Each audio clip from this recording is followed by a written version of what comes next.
கர்த்தருடைய பரிசுத்த நாமத்திற்கு மகிமை உண்டாவதாக. தமிழ்நாடு அசெம்பிளிஸ் ஆஃப் காட் சபையில் வழங்கும் வாழ்வு தரும் இயேசு என்ற நிகழ்ச்சிக்கு உங்களை அன்போடு அழைக்கிறோம். இந்த நிகழ்ச்சியை நீங்கள் தொடர்ந்து பாருங்கள். இந்த நிகழ்ச்சியானது கண்டிப்பாக உங்களுடைய வாழ்க்கையில் ஒரு மறுமலர்ச்சியை உண்டாக்கும். இந்த நிகழ்ச்சியானது உங்களுடைய வாழ்க்கையில் ஒரு விடுதலையை தரும். இந்த நிகழ்ச்சியானது உங்களுடைய வாழ்க்கையில் இருக்கிற சாபங்களை மாற்றும். இந்த நிகழ்ச்சியானது தேவனுடைய ராஜ்யத்திற்கு உங்களை கொண்டு செல்லும். கவனத்துடன் கேளுங்கள். கர்த்தருடைய ஆசீர்வாதத்தை பெற்றுக் கொள்ளுங்கள். கர்த்தர் உங்களை ஆசீர்வதிப்பார்.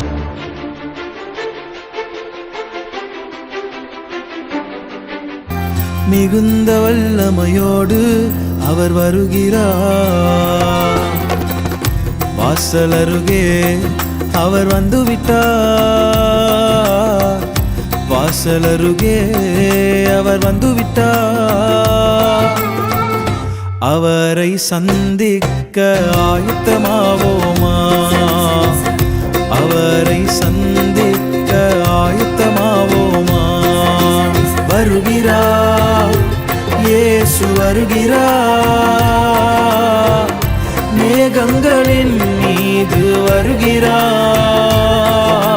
வருகிறார், இயேசு வருகிறார். மேகங்களின் மீது வருகிறார். அவரை சந்திக்க ஆயத்தமாவோமா? அவரை சந்திக்க ஆயத்தமாவோமா?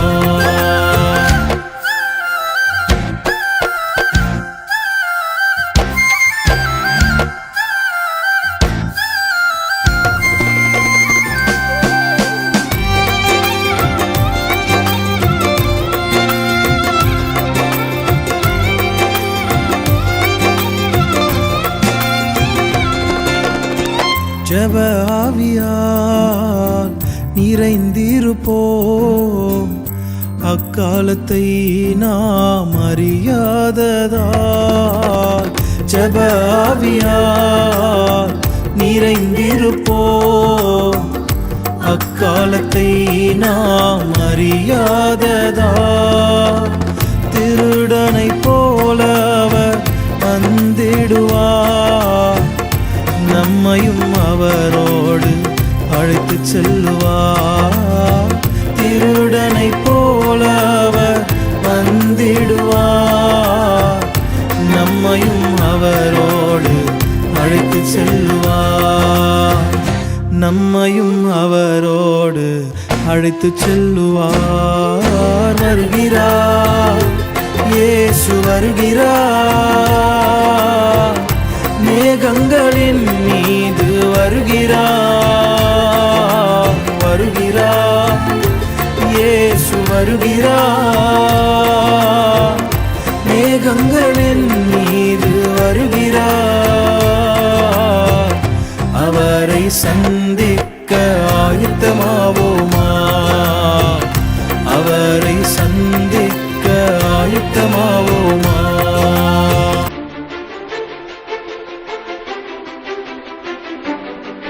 ஆண்டவராகிய இயேசு கிறிஸ்துவின் இனிய நாமம் மகிமைப்படுவதாக.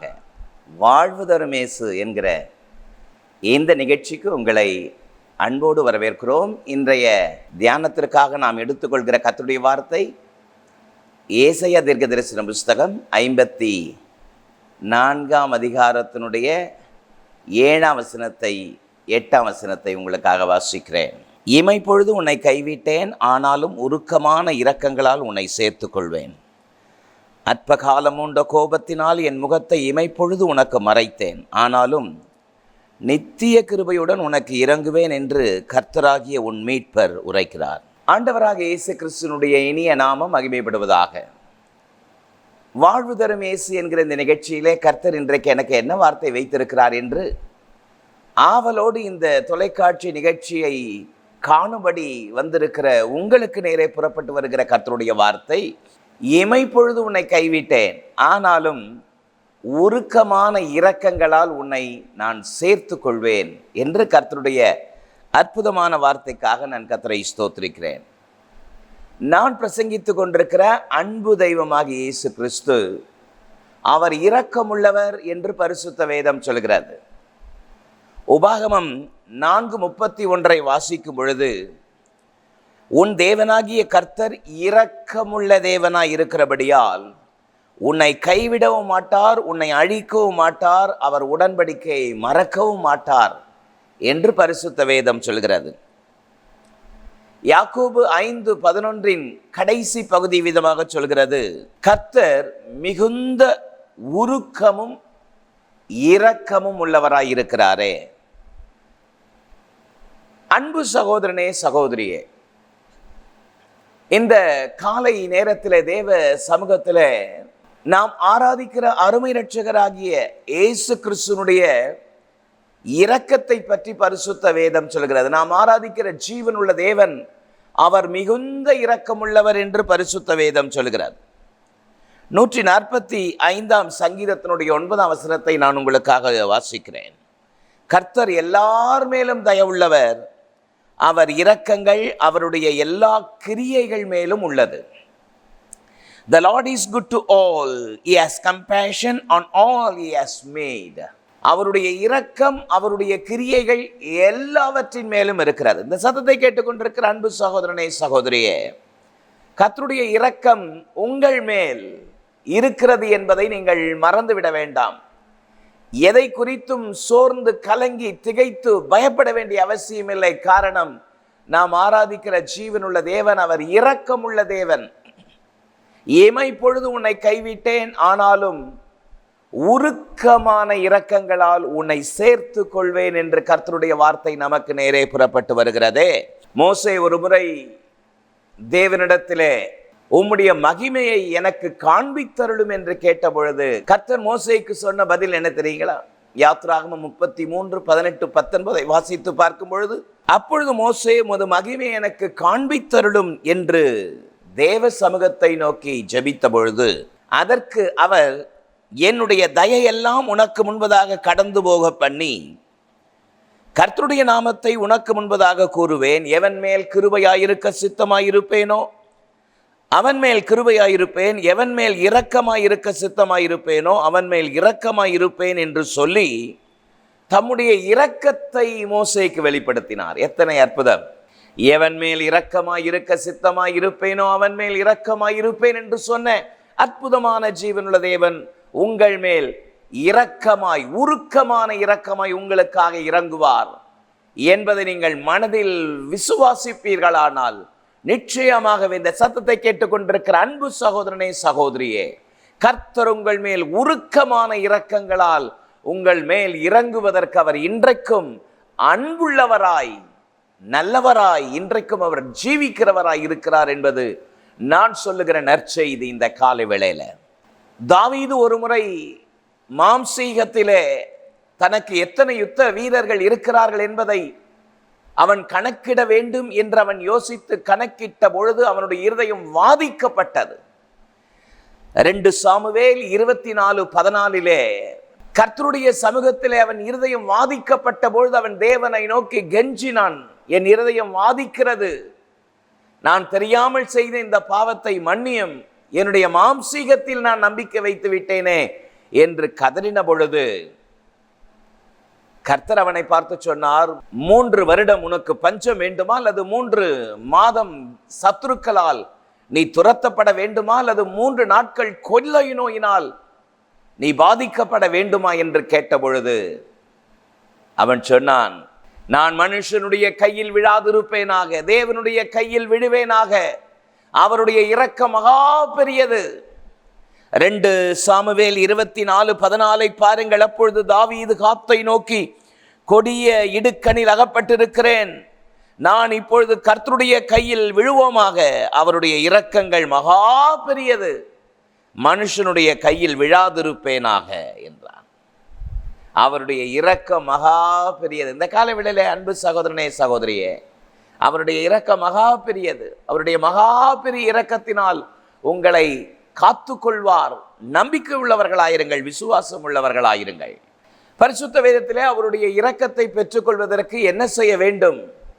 என்பதை பரிசுத்த வேதம் பல காரியத்தை நமக்கு போதிக்கிறது. இன்றைக்கு என்னுடைய செய்தியின் தலைப்பு அற்புதரின் இரக்கம். இந்த அற்புதரின் இரக்கத்தை பெற்றுக்கொள்ள பரிசுத்த வேதத்தில் என்ன வழியை கர்த்தர் வைத்திருக்கிறார்? பல வழிகள் உண்டு. 3 வழிகளை நான் உங்களுக்கு சொல்கிறேன். இந்த இரக்கத்தை பெற்றுக்கொள்ள நாம் என்ன செய்ய வேண்டும்? எதனாலே இந்த இரக்கம் நமக்கு கிடைக்க பெறுகிறது? நம்பர் 1, அன்பினாலே இரக்கம். நம்பர் 2, அருளினாலே இரக்கம். நம்பர் 3, அறிக்கையினாலே இரக்கம். உருக்கமான இரக்கங்களால் உன்னை சேர்த்துக் கொள்வேன் என்று பரிசுத்த வேதம் சொல்கிறது. நம்பர் 1, அன்பினாலே இரக்கம் என்று நான் உங்களுக்கு சொன்னேன். யாத்ராகமம் 20ஆம் அதிகாரம் 6ஆம் வசனத்தை பாருங்கள். என்னிடத்தில் அன்பு கூர்ந்து என் கற்பனைகளை கை கொள்கிறவர்களுக்கோ 1000 தலைமுறை மட்டும் இரக்கம் செய்கிறவராயிருக்கிறேன். கர்த்தருடைய வார்த்தை சொல்கிறது, என்னிடத்தில் அன்பு கூர்ந்து என் கற்பனைகளை கை கொள்கிறவர்களுக்கோ 1000 தலைமுறை மட்டும் இரக்கம் செய்கிறவராயிருக்கிறேன். அல்லேலூயா. தேவனிடத்திலே அன்பு கூறுகிற தம்முடைய பிள்ளைகளுடைய வாழ்க்கையிலே 1000 தலைமுறை இரக்கத்தை காண்பிக்கிறாராம். எத்தனை பெரிய பாக்கியம்! ஆகவேதான் என்னுடைய செய்தியினுடைய முதல் தலைப்பு அன்பினாலே இரக்கம் என்று நான் உங்களுக்கு சொன்னேன். யாத்ராகமம் 20ஆம் அதிகாரம் மோசேயின் மூலமாக தேவ ஜனங்களுக்கு 10 கட்டளைகளை கர்த்தர் கொடுத்தார். யாத்ராகமம் 20ஆம் அதிகாரம் முதல் 16 வசனத்தை நீங்கள் வாசித்து பார்க்கும் பொழுது மனிதன் தேவனிடத்தில் வைக்கிற அன்பை பற்றி சொல்கிறது. தேவன் மனிதனிடத்தில் வைக்கிற அன்பை பற்றி சொல்கிறது. மனிதன் சக மனிதனிடத்திலே வைக்கிற அன்பை பற்றி 10 கட்டளை நமக்கு போதிக்கிறது. ஆண்டவராகிய இயேசு கிறிஸ்து தேவாதி தேவன், தேவனுடைய தற்சுரூபம் இந்த பூமியில ஒரு மனிதனாக வந்து 10 கட்டளைகளை 2 கட்டளைகளாக மாற்றினார். முதலாவது பிரதான கட்டளை, உன் தேவனாகிய கர்த்தரிடத்தில் முழு இருதயத்தோடும் முழு பலத்தோடும் முழு ஆத்துமாவோடும் அன்பு கூறுவாயாக. 2வது கட்டளை, உன்னை நேசிக்கிறது போல பிறனை நேசிப்பாயாக. ஹல்லேலூயா. உன்னை நேசிக்கிறது போல பிறனை நேசி என்று சொன்னான். உன்னை நேசிக்கிறது போல பிறனை நேசினா தன்னை யோசிக்கிறது போலயே பிறனை யோசிப்பான். திருடி இருப்பானோ, பொய் சொல்லியிருப்பானோ, ஏமாத்திருப்பானோ, இவன் உள்ளத்துல எப்பவுமே அப்படி எழும்பிட்டே இருக்கும். ஏன்னா இவன் தான் அப்படி இருக்கிறான். ஆனா இயேசு சொன்னார், உன்னை நேசிக்கிறது போல பிறனை நேசின்னு சொன்னார். 10 கட்டளையை 2 கட்டளையாக சுருக்கினுடைய சாரம்சம் என்ன? தேவனிடத்தில் முழு மனதோடு அன்பு கூறுவாயாக.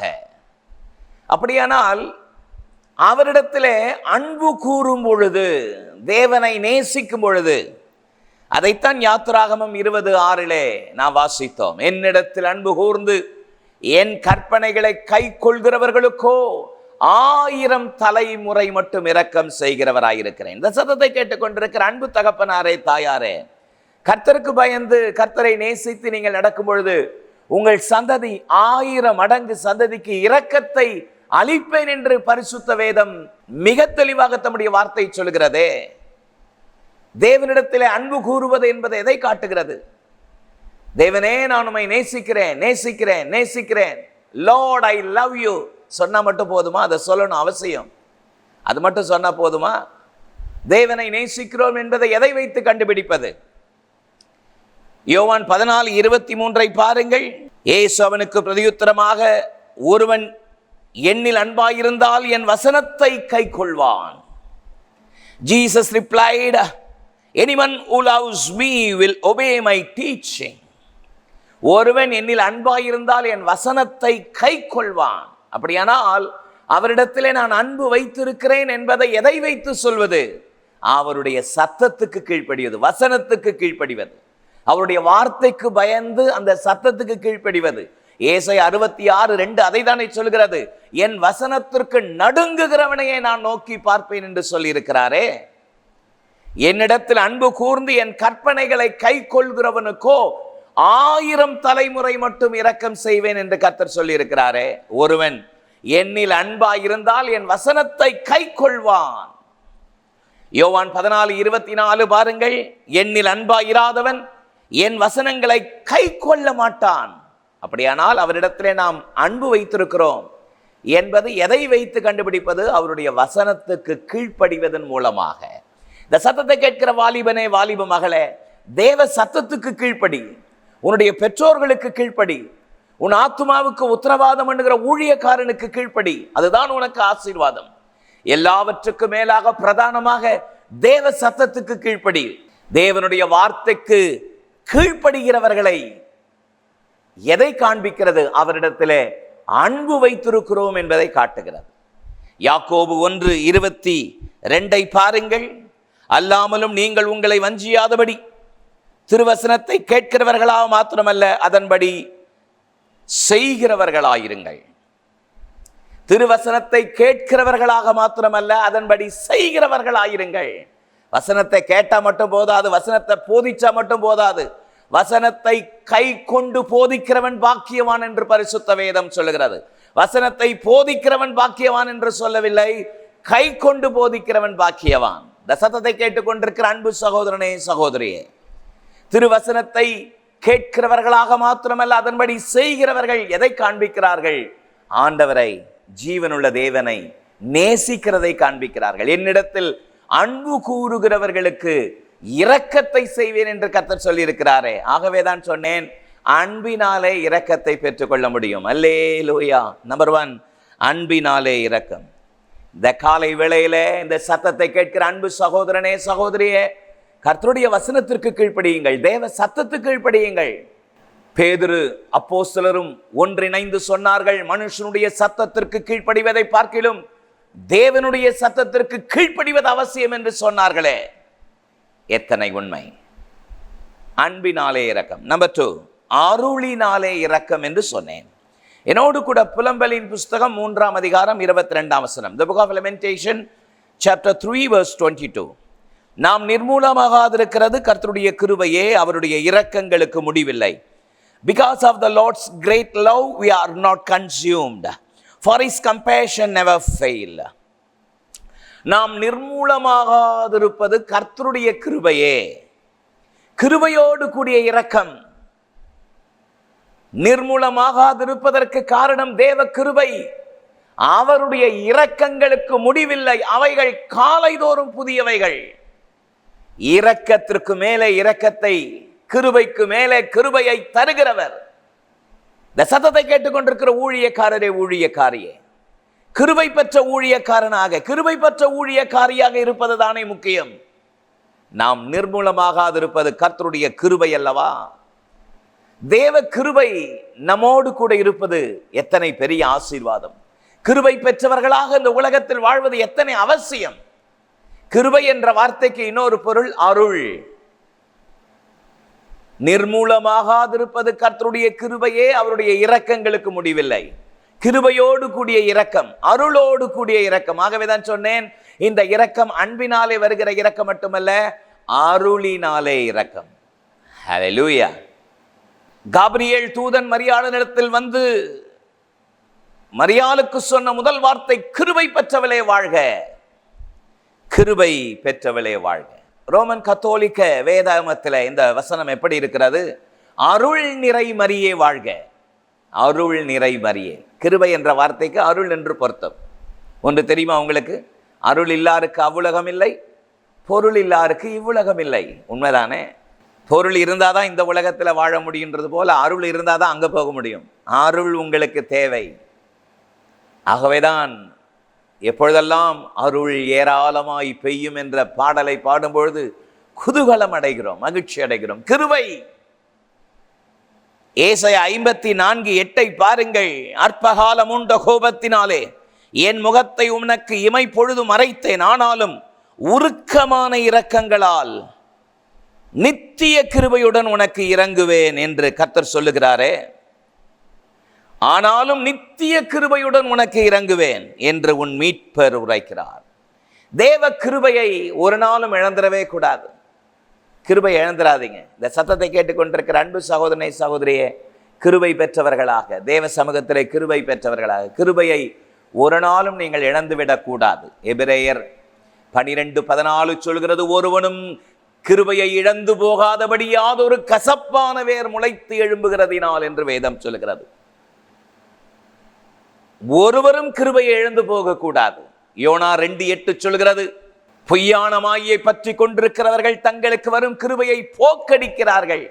நீங்கள் கிருபையை போக்கடிக்கிறவங்களா இருக்கக்கூடாது, கிருபை பெற்றவர்களா இருக்கணும். அந்த மனுஷன் கிருபை பெற்ற மனுஷன், அந்த ஊழியக்காரர் கிருபை பெற்ற ஊழியக்காரர், அந்த அம்மா கிருபை பெற்ற அம்மா, அப்படி சொல்லணும்.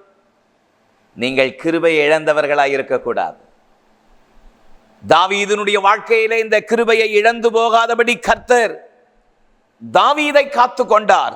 சங்கீதம் 89:33 பாருங்கள். ஆனாலும் என் கிருபையை அவனை விட்டு விலக்காமலும் என் உண்மையில் பிசகாமலும் இருப்பேன். என் கிருபையை அவனை விட்டு விலக்க மாட்டேன் என்று கர்த்தர் சொல்லுகிற அற்புதமான வார்த்தை எத்தனை பெரிய ஆசீர்வாதம் பாருங்கள். தேவனுடைய அற்புதமான கிருபைக்காக நான் கர்த்தரை ஸ்தோத்திரிக்கிறேன். ஜீவனுள்ள தேவனுடைய சமூகத்தில் தேவனுடைய பிள்ளைகள் நாம் ஒரு நாளும் கிருபையை இழந்து விடக்கூடாது.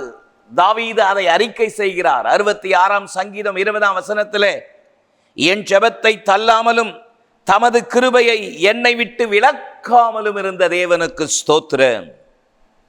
கிருபை பெற்றவங்களா இருங்க. அல்லேலூயா. பக்கத்தில் பார்த்து சொல்லுங்க, கிருபை பெற்றவங்களா இருங்க. இந்த கிருபையை பெற்றுக்கொள்றதுக்கு என்ன பண்ணும்? பரிசுத்த வேதத்தை எத்தனை முறை புரட்டினாலும் ஒரே ஒரு வழிதான் கிருபையை பெற்றுக்கொள்றதுக்கு. என்ன வழி? நீதிமொழிகள் 3:34 தாழ்மை உள்ளவர்களுக்கோ கிருபை அளிக்கிறார். தாழ்மை உள்ளவர்களாக உங்களுடைய ஜீவியத்தை நீங்கள் காத்துக்கொள்வீர்களானால் கர்த்தருடைய கிருபை உங்கள் மேல் எப்பவுமே இருக்கும். தாழ்மையை பெற்றுக்கொள்ளணும். உங்களை நீங்கள் தாழ்த்துவீர்களானால் கிருபை பெற்றவர்களாக நீங்கள் வாழ்வீர்கள். லூக்கா 18 2 பேர் ஜெபிக்கும்படி ஆலயத்திற்கு போகிறார்கள். ஒருவன் பெருமையாய் ஜெபித்தான். செய்யாததை சொல்லவில்லை, செய்ததை தான் சொன்னான். ஆனால் பெருமை பாராட்டினான். ஒருவன் தூரத்தில் நின்று மார்பில் அடித்து கொண்டு பாவியாக என் மேல் கிருபையாயிரும் என்று தாழ்த்தினான். அவன் அல்ல, இவனே நீதிமான் என்று கர்த்தர் சொன்னாரே. உங்களை தாழ்த்துவீர்களானால் கர்த்தர் உங்களை உயர்த்துவார். யாக்கோபு 4:6 பாருங்கள். அவர் அதிகமான கிருபை அளிக்கிறாரே, ஆகையால் தேவன் பெருமையுள்ளவர்களுக்கு எதிர்த்து நிற்கிறார், தாழ்மையுள்ளவர்களுக்கு கிருபை அளிக்கிறார். But the Lord gives us more grace. That is why the scripture says God opposes the proud but shows favor to the humble. God opposes to the proud. பெருமை உள்ளவர்களுக்கு தேவன் எதிர்த்து நிற்கிறார். 1 பேதுரு 5:5 வாசித்து பாருங்கள். பெருமை உள்ளவர்களுக்கு தேவன் எதிர்த்து நிற்கிறார், தாழ்மை உள்ளவர்களுக்கு கிருபை அளிக்கிறாரே. கிருபையை பெற்றுக்கொள்ளுங்க. கிருபையினாலே வருகிற இரக்கம். நாம் நிர்மூலமாகாதிருப்பது கர்த்தருடைய கிருபையை, அவருடைய இரக்கங்களுக்கு முடிவில்லை. ஆகவே தான் சொன்னேன், அருளினாலே இரக்கம்.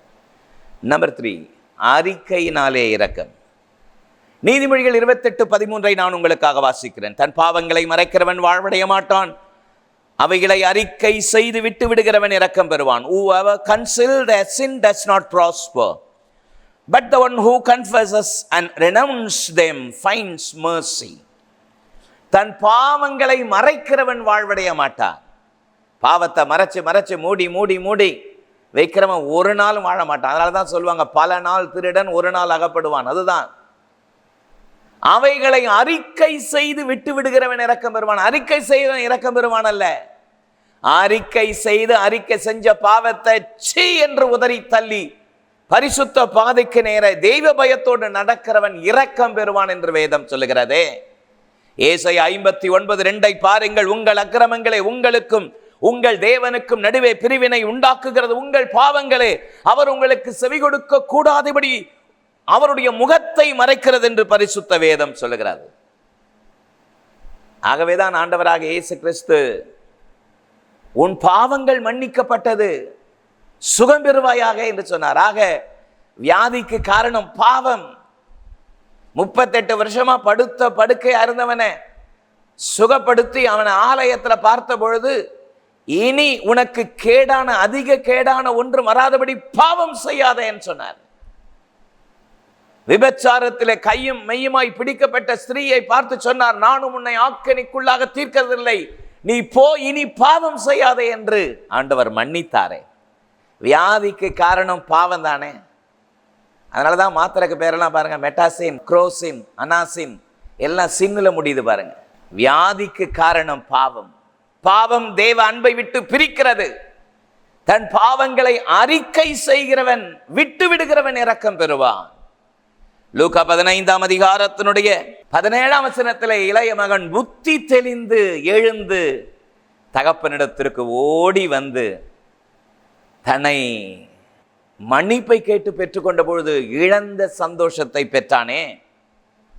1 யோவான் 1:9 சொல்கிறது, நம்முடைய பாவங்களை நாம் அறிக்கையிட்டால் பாவங்களை நமக்கு மன்னித்து எல்லா அநியாயத்தையும் நீக்கி சுத்திகரிப்பதற்கு அவர் உண்மையும் நீதியும் உள்ளவர். 1 யோவான் 1:7 சொல்கிறது, இயேசு கிறிஸ்துவின் இரத்தம் சகல பாவங்களை நீக்கி நம்மை சுத்திகரிக்கும். The blood of Jesus, his son, purifies us from all sin. அறிக்கையினாலே இரக்கம். ஹalleluya. இந்த காலவேளையில உருக்கமான இரக்கங்களால் நான் உனக்கு இறங்குவேன். இந்த இரக்கத்தை நாம் எப்படி பெற்றுக்கொள்கிறோம்? அந்த அற்புதரின் இரக்கத்தை எப்படி பெற்றுக்கொள்ள முடியும்? அன்பினாலே, அருளினாலே, அறிக்கையினாலே. உங்களுக்காக நான் ஜெபிக்கட்டுமா? சர்வ வல்லமையுள்ள எங்கள் நல்ல தேவனே, உமக்கு கோடான கோடி ஸ்தோத்திரம். தகப்பனே, வாழ்வு தரும் இயேசு என்கிற இந்த நிகழ்ச்சியிலே இந்த செய்தியை கேட்டு, கர்த்தருடைய இரக்கம் எனக்கு வேண்டும், இமைப்பொழுது உன்னை கைவிட்டேன், ஆனாலும் உருக்கமான இரக்கங்களால் உன்னை சேர்த்துக் கொள்வேன் என்ற வார்த்தையின்படி தகப்பனே, உம்முடைய சமூகத்தில் ஒப்பு கொடுக்கிற, இறங்குகிற, மனம் திரும்புகிற உம்முடைய பிள்ளைகள் ஒவ்வொருவர் மேலும் தேவ இரக்கம், கிருபை, தயவு எப்பொழுதும் இருப்பதாக. உம்முடைய பிள்ளைகளுடைய வாழ்க்கையிலே ஒரு புதிய வாழ்க்கையை கர்த்தர் தந்திரழுவீராக. உம்முடைய கரத்தில் அர்ப்பணிக்கிறோம். இயேசுவின் மூலம் ஜெபம் கேளும் எங்கள் ஜீவனுள்ள நல்ல பிதாவே, ஆமென்.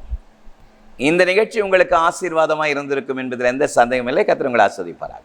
எமது ஊழியங்கள் வேதாகம கல்லூரிகள் AGTBC Madurai, MABC Chennai, Trinity KP வலசை, AG சிறுவர் ஊழியம், கிறிஸ்துவில் ஸ்தானிகள் அதாவது வாலிபர் ஊழியம் CA, மாணவர்கள் ஊழியம் SFC, ஆண்கள் மற்றும் பெண்கள் ஐக்கியம், பரிபூர்ண ஜீவன் பத்திரிகை ஊழியம், AG மிஷனரி ஊழியம். எமது தரிசனம் கிராமங்கள் தோறும் சபைகள், சபைகள் தோறும் பயிற்சி மையங்கள். மேலும் விவரங்களுக்கு தொடர்பு கொள்ள ரெவரன் I. கிறிஸ்துதாஸ், எண் 1, டாக்டர் ராதாகிருஷ்ணன் தெரு, பள்ளிக்கரணை, சென்னை 600100. செல்போன் 9841298009 மற்றும் 9551181198. Email iChristdas@yahoo.co.in.